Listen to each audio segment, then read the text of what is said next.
everybody, and welcome back to a new series I'm going to be starting for my YouTube channel, which is going to be a sort of a secondary dialing in series for our Line 6 Helix, but focusing completely around the recently released Line 6 Power Cab. In this case, I have the Power Cab Plus. I don't know if you can see it just sitting down here. I recently received one from the fine folks at Line 6, and I've had a lot of requests to do some videos on dialing in for that speaker in particular. You know, one of the issues with trying to dial in patches for other folks to use is there's so many variables involved. And I've talked about this in a lot of my other videos, right? I may dial them in on my studio monitors, somebody else brings it over to their FR, or their Power Cab, or maybe they're using headphones and they go, oh, it doesn't sound the same, it's too bright, it's too dark, it's, you know, our listening environment is going to affect that, the monitors we're listening on, the guitar we're playing, the player itself, right? All of these things are going to have a bearing on how that patch that I dialed in on my system is going to translate to yours. So I think a lot of folks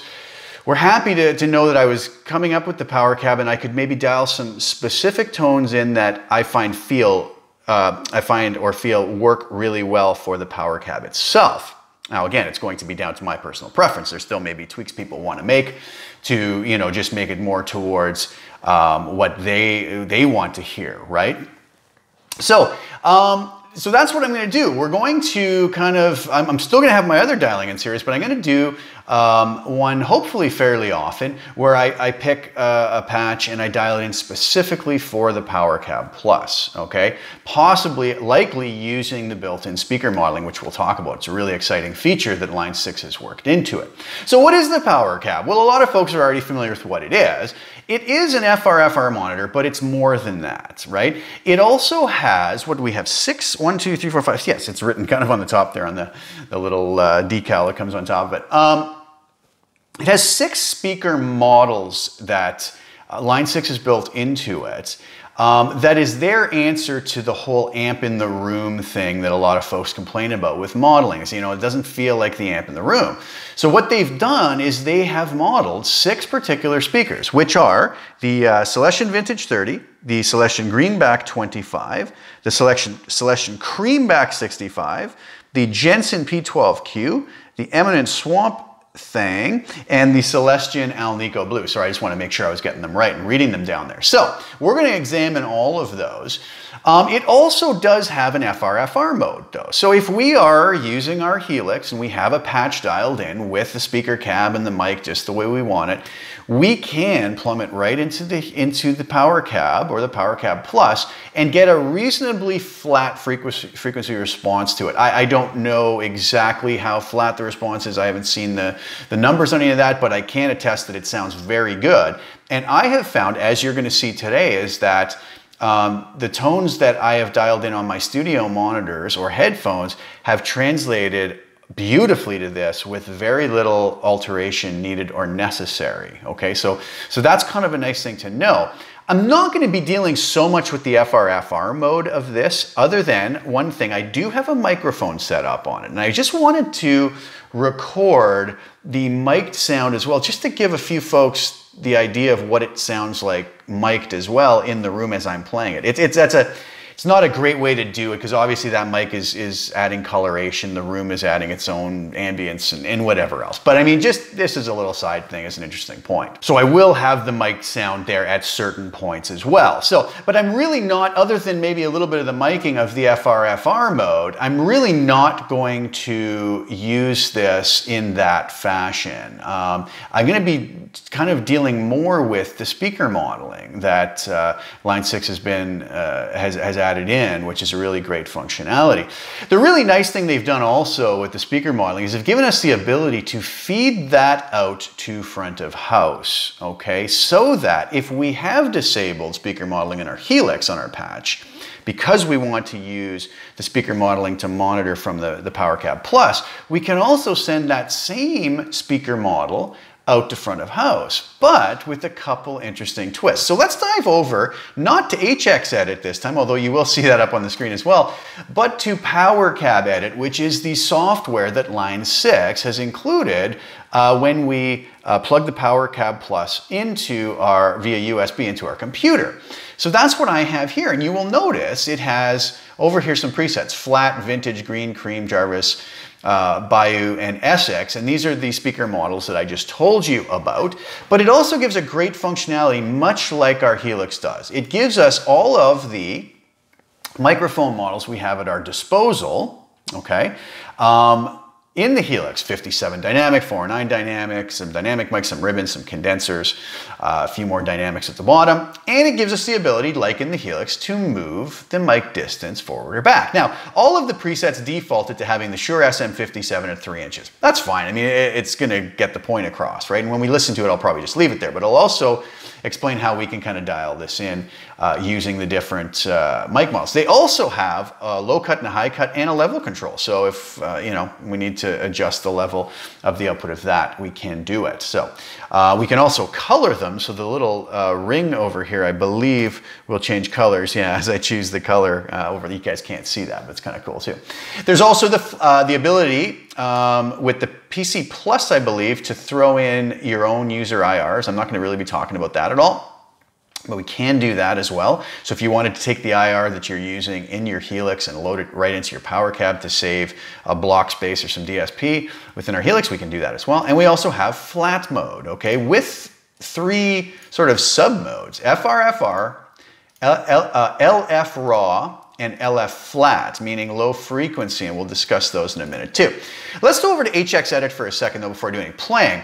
What I wanted to do for this first episode is to take a patch that I had already dialed in elsewhere, specifically on my studio monitors, if I remember correctly. I kind of done quite a few videos lately, but it was either done on that or another FRF speed. Anyways, not important. But something that I dialed in elsewhere, and see how it just sort of instantly translates to the Power Cab. Okay, so what I used is a patch I dialed in either last week or a couple weeks ago, I can't remember, don't quote me on it, when we got the Lone Star Channel 1, and I did a 4 preset dialing in video, creating a 4 preset snapshot using both channel 1 and channel 2 to sort of get clean, you know, a push snapshot, overdrive, and distortion.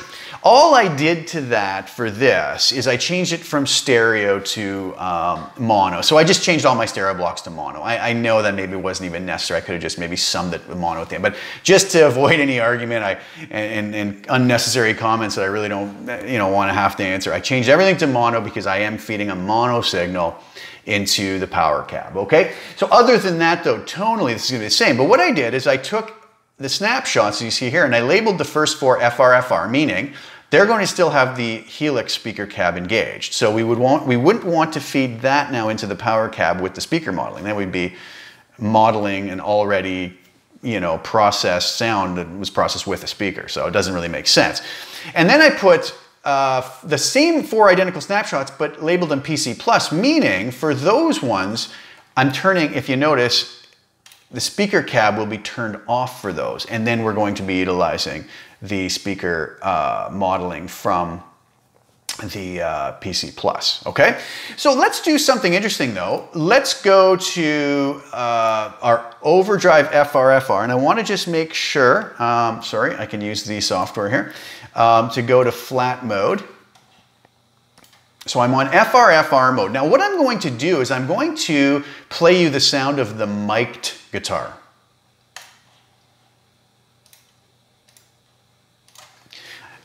So that you can hear what it's kind of sound like in the room. So this is the overdrive snap.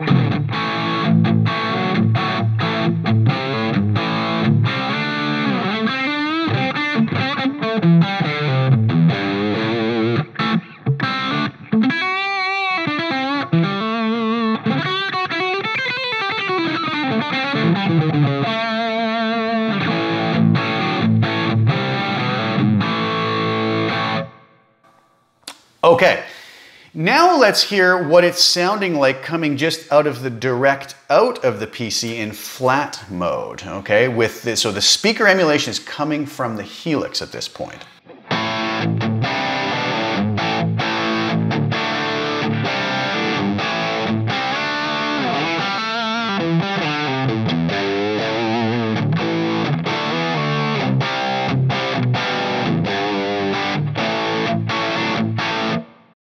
okay?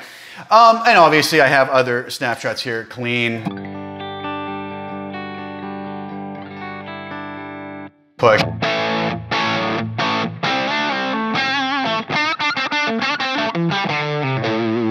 and all out distortion.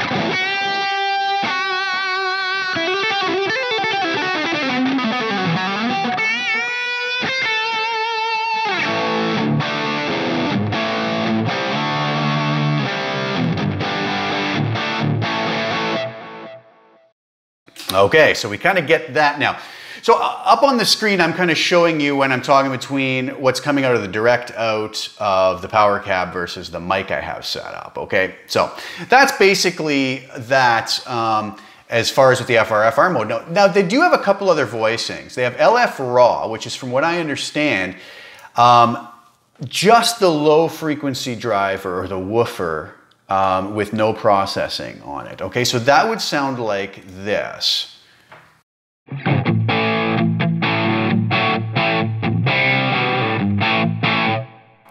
And then they have a low frequency flat where it's EQ'd to be more flat response rather than just whatever the low frequency driver is giving us, which I hope I'm explaining that right. But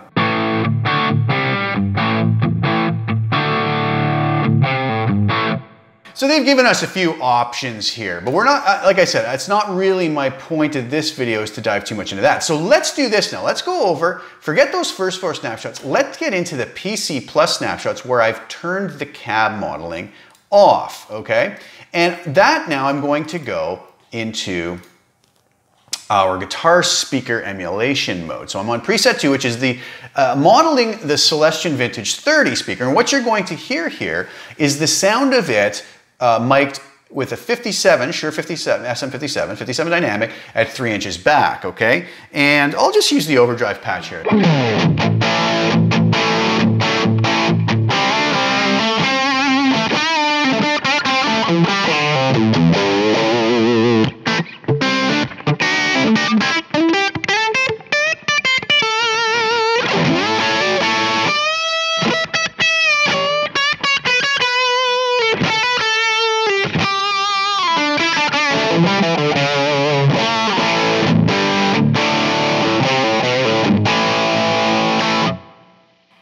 Okay, what we can do with that is, if we were going to, I should say it like this.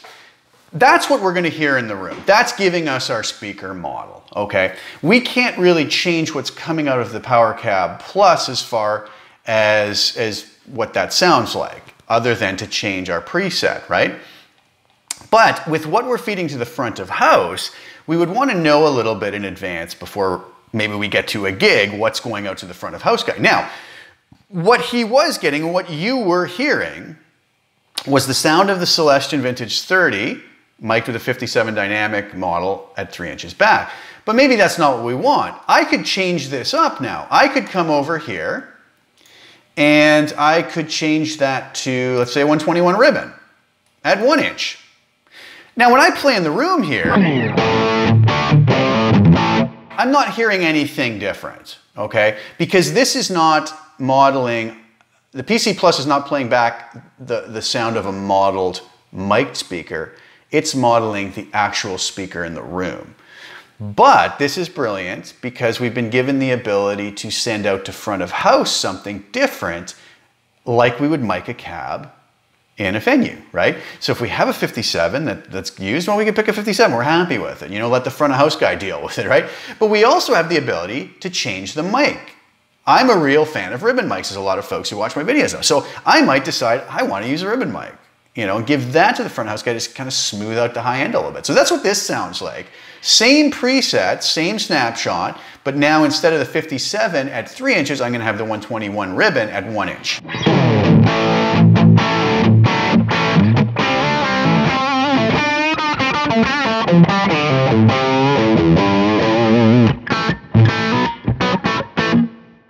Now, I'm not hearing anything different here, so I don't really know what the difference that made. So what I'm actually going to have to do is go to a situation like what you see here, where I'm actually recording these tracks in the room here. There's my PC Plus. So, you know, this was very likely what I played through the 57, and this is all me yattering and talking in between, and this is what was just played with the 121. So I could go back and listen to that and go, yeah, that's the tone I want for front of house. Or we could just be kind of happy with knowing that, yeah, I'm happy with the 57, I'll let the front of house guy kind of deal with it. But it's nice to have those options, right? So let's go through some of the, I hope that's clear anyways, in how this is working. So let's go through some of the other speaker models. So that was a vintage 30. Next one is going to be the, let me just play actually for a second here, through the vintage 30 with the 57 dynamic at 3 inches back. That's the default setting for all these, so we'll just keep it uniform so we know what we're hearing.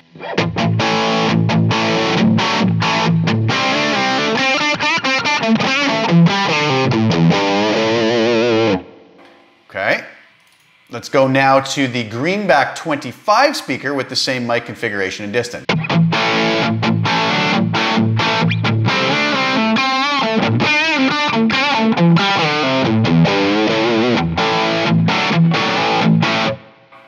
Okay, let's go to what a lot of people's favorite is, the Greenback 65.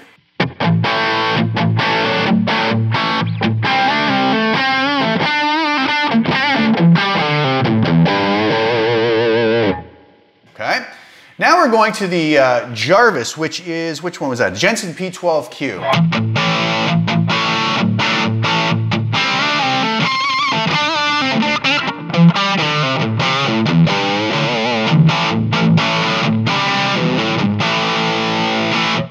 Nice. Let's go to the Bayou, which is the Eminence Swamp Thing.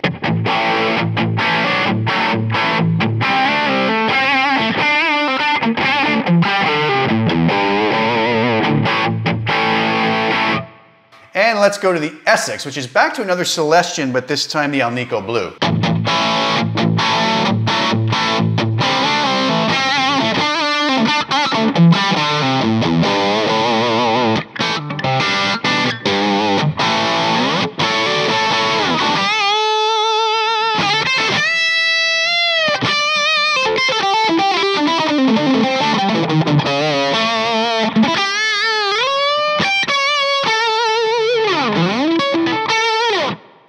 Okay, so quite a difference between all those. I've heard a lot of folks really say they love the Greenbacks.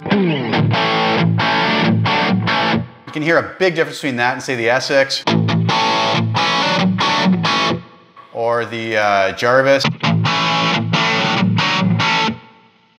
Back to the Greenback.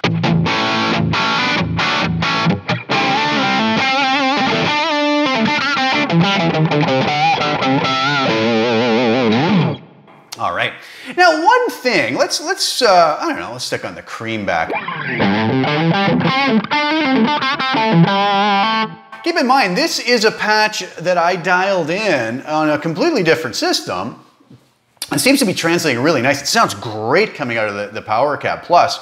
And I guess when I listen back, I'll hear how great it sounds coming off of my DAW. I'm hoping it works really well there. But again, you know, you gotta remember, much like in a lot of situations live, if we're miking a real guitar amp, sending it out to front of house, we're gonna have a front of house engineer who's probably gonna EQ that to fit the mix, right? So the same thing can be done. If we send him, let's say, a less than optimal signal compared to what we want, there is still the ability for him to tweak it, you know, to get it to fit into the mix. So I think most of these, from my experience so far, they sound pretty good, okay? One thing I wanted to bring up, though, is the need for high cuts now, and low cuts even. A really common thing that people do with the Helix, and I do it as well, is I usually start off with a low cut around 100 hertz and a high cut around 12 kilohertz to get rid of some of that upper end information that we don't maybe really need, that could cause what some people refer to as some fizziness, right? I don't know. Now, do we still need that when dealing with the speaker modeling? Because the whole idea here is that, you know, we're kind of playing through a modeled speaker in the room. So this is, you know, I don't know either way. I haven't spent enough time with it to really know the answer to this myself. But one thing I'm going to do here is let's just get rid of the highs and low cuts and see what the difference is.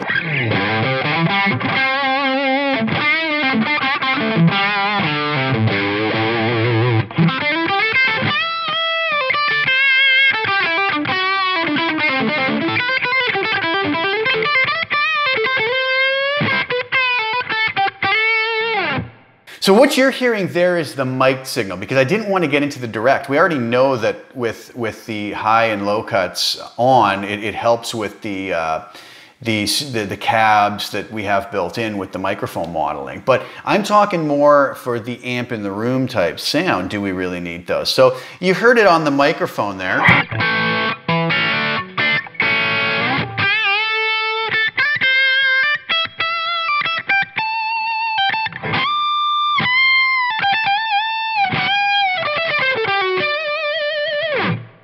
You know, it's going to be up to you. It's just an idea I thought I would throw out. If maybe you're feeling like the power cab with some of your presets is sounding a little dark, because I know some folks go very, very low down on their high cuts, maybe try peeling that up. Maybe not totally off, but just up further so that it's going to maybe bring some of that brilliance back into it. Just a thought, just an idea. I'm not saying one way or the other which would be the best or which would be better.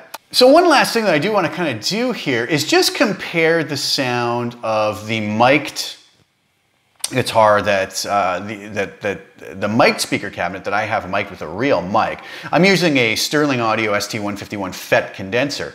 So I was thinking, what could I do in here to somewhat sort of maybe mimic that? And I thought I'll go with the U47 condenser, which was, I believe, don't quote me on it or scream at me if I'm wrong, I believe that was a FET condenser mic as well. But anyways, regardless, let's move that to 1 inch.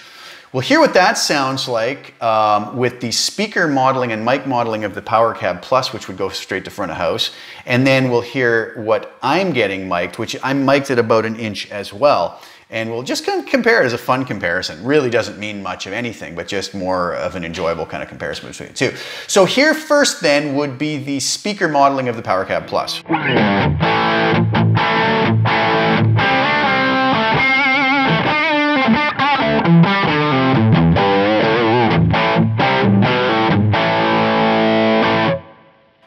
And here would be the mic'd version of that in the real mic version.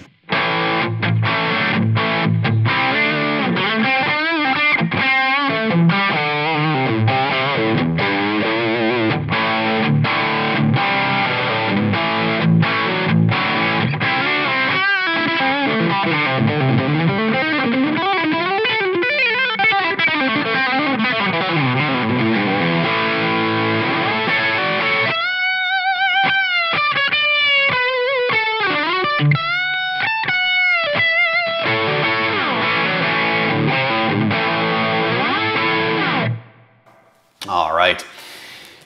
Well, guys, I hope that was a quick, kind of interesting overview. I hope I didn't just ramble on and not really go anywhere with it, but you guys can tell me. Like I said, for this episode, I just wanted to see how something I had already dialed in on a different system translated without really any alterations to it, to the Power Cab. And I gotta say, I'm extremely happy with it. The FR mode works fabulous, really, really good. I had no problem with taking this patch and just going, yeah, this sounds great. But I think where the real golden side of the Power Cab Plus lies is in the speaker modeling. There's some really, somebody might say, well, there's only 6 of them. Yeah, well, you know what, really and honestly, any guitar cabs I've had, is one type of speaker, and you're kind of stuck with that for everything, for most of the time, right? I was never fortunate enough to have 50 speaker cabinets to choose from or anything. So 6 speakers is probably, especially the fact that they're quite a diverse array of speakers that they've decided to model, and then throw in the mic modeling, which only is going to help us if we're feeding the front of house, like I mentioned. But sounds amazing, and I think we can see that a patch that was dialed in with stock cabs, let's say in the Helix, sounds really good through almost, I would say, through all of the speaker models that are provided for us in the Power Cab Plus, okay? So I hope you guys enjoyed that, and I hope it kind of helped in some way for those folks who were waiting for some Power Cab videos, but there's going to be a lot more of these coming, and what I'm going to do is going to be starting from scratch in the next episodes, where we just dial in patches with specific amps, and I may even use amps I've used in my other dialing in series, but try to dial them in so they sound really great using the Power Cab Plus. I will likely be using the speaker modeling that's built in to the power cab, which I think is just a great feature. So anyways, thank you guys so much for tuning in. I really do appreciate it. I hope that helped, and I hope it answered a few questions for anybody that is curious about the power cabs. Really fabulous speaker. If you guys don't mind, like the video, share it, subscribe to the channel if you haven't already. Really appreciate all your support, guys. And a big thank you to everybody who's been supportive of my channel and my videos. And really appreciate you guys. And thank you again. So I will be back very soon with some more content, and we'll talk then. Thanks, guys. Take care.